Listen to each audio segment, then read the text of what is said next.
전쟁의 기술 제1부 2장 과거의 방식으로 싸우지 마라. 혁신자들의 전쟁법.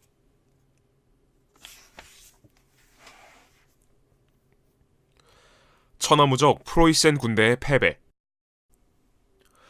나폴레옹 보나파르트는 역사상 그 누구보다도 권력의 정점에 빠르게 도달한 인물이다.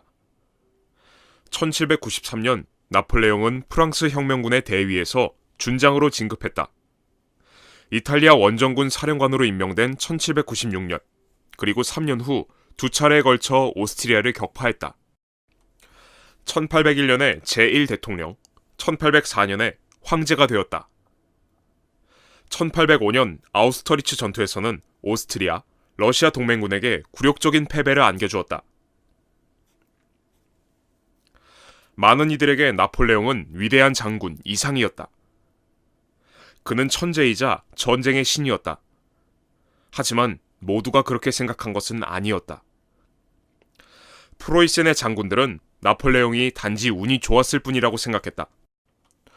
그들이 보기에 나폴레옹은 무모하고 공격적인 반면 그의 적들은 소심하고 약해 빠졌을 따름이었다. 그가 프로이센군과 맞붙는다면 그 명성이 신기루에 불과함을 만천하가 알게 될 것이라고 생각했다. 프로이센 장군 중에는 프리드리히 루트비, 호헨로의 잉겔핑겐이 있었다. 화려한 전공을 자랑하는 독일의 유서 깊은 귀족 가문 출신인 호헨로에는 프로이센을 대국으로 키워낸 프리드리히 대왕 밑에서 복무한 경력이 있었다. 그리고 진급을 거듭하여 50살이라는 프로이센 기준으로는 비교적 젊은 나이의 장군이 되었다. 호헨로에는 전쟁의 승리는 우월한 전략의 구사, 조직력, 군기에 달려있다고 보았다. 프로이센군은 이러한 덕목들의 전형이었다. 프로이센 군사들은 정교한 기술을 마치 한 대의 기계처럼 정확하게 수행할 수 있도록 끊임없이 훈련을 거듭했다. 프로이센 장군들은 프리드리히 대왕의 승전 사례를 맹렬하게 연구했다. 그들에게 전쟁이란 수학적 원리가 적용되는 과업이자 시간을 초월한 원칙의 적용을 의미했다. 장군들에게 나폴레옹은 기강이 해이한 시민군을 이끄는 성미급한 코르시카인에 불과했다. 그들은 지식과 기술에서 나폴레옹을 능가한다고 자신했다. 프랑스군은 규율 잡힌 프로이센군을 대면하면 혼비백산할 터였다. 나폴레옹의 신화는 붕괴되고 유럽은 다시 옛날로 복귀할 것이다. 1806년 8월, 호헨로에와 동료 장군들에게 기다리던 소식이 날아들었다. 나폴레옹의 거듭되는 협정 파기에 진력이 난 프로이센 왕 프리드리히 비렐름 3세가 6주 후에 전쟁을 선포하기로 결정했던 것이다. 호헨로에는 무아지경이었다. 이번 원정이야말로 자신의 경력에서 절정이 아닌가. 수년간 나폴레옹을 무찌를 방책을 연구해왔던 호헨로에는 마침내 장군들의 첫 전략회의에서 전략을 발표했다.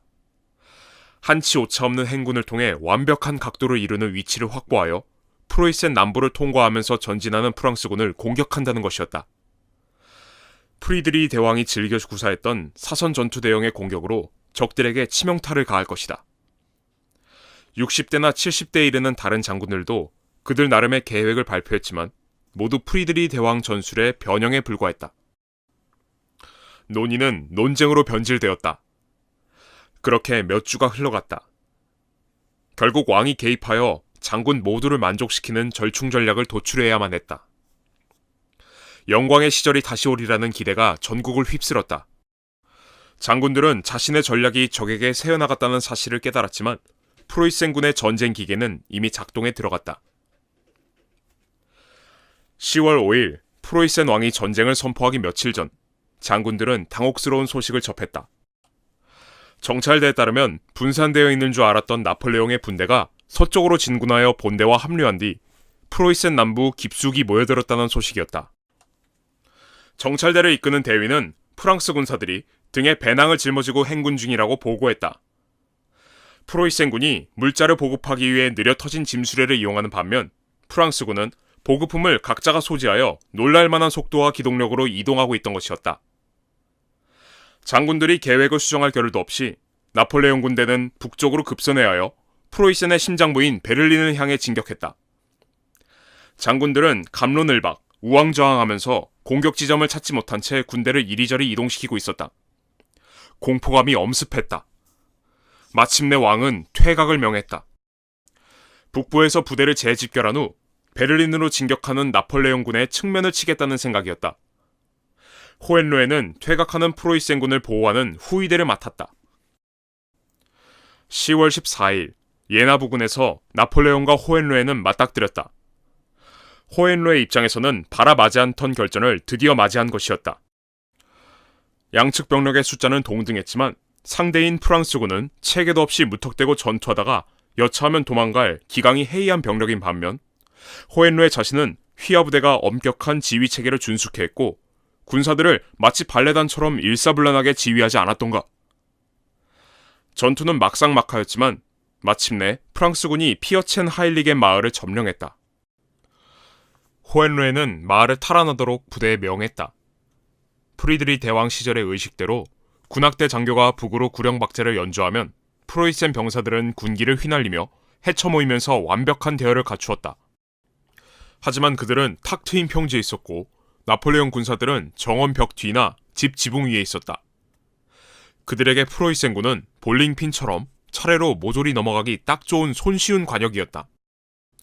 당황한 호헨로에는 병사들에게 진격을 멈추고 대형을 바꾸도록 명했다. 북소리가 다시 울리자 프로이센군은 언제나 멋진 구경거리가 되었던 빈틈없이 열을 맞춘 행진을 선보였다.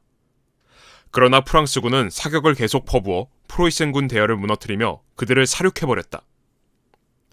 호헨로에는 이런 군대를 본 적이 없었다. 프랑스 병사들은 악마 같았다. 기강 잡힌 자신의 병사들과 달리 그들은 자기 멋대로 움직였지만 그들의 미친 짓에도 나름대로 조리가 있었다. 프랑스군은 어디에서 나타나는지 모르게 느닷없이 양쪽에서 달려들어서는 프로이센군을 포위하면서 위협을 가했다. 호헨로에는 퇴각을 명했다. 프로이센군은 삽시간에 카드로 만든 집처럼 무너졌고 요새는 차례차례 함락당했다. 프로이센 왕은 동쪽으로 피신했다. 이렇게 예나 전투는 한때 무적이었던 프로이센군의 굴욕적인 패배로 끝났다. 해석 1806년 프로이센군이 직면한 현실은 간단하다. 그들은 50년 정도 시대에 뒤떨어진 구식군대였다. 늙어빠진 장군들은 현재 상황에 대처하기보다 과거에 잘 먹혔던 공식을 반복하려 했다. 군대는 느리게 이동했고 병사들은 퍼레이드에 참가한 자동인형에 불과했다. 그동안 재앙을 경고하는 신호는 많았다. 프로이센군은 최근 격전에서 제대로 싸워내지 못했고 많은 장교들이 개혁을 주장했으며 무엇보다 나폴레옹을 연구할 시간이 10년이나 있었다. 그의 혁신적인 전략, 그리고 그의 부대가 적을 집중 공략하는 속도와 유동성을 연구할 시간은 넉넉했다. 현실은 그들을 노려보고 있었지만 그들은 그것을 무시했다.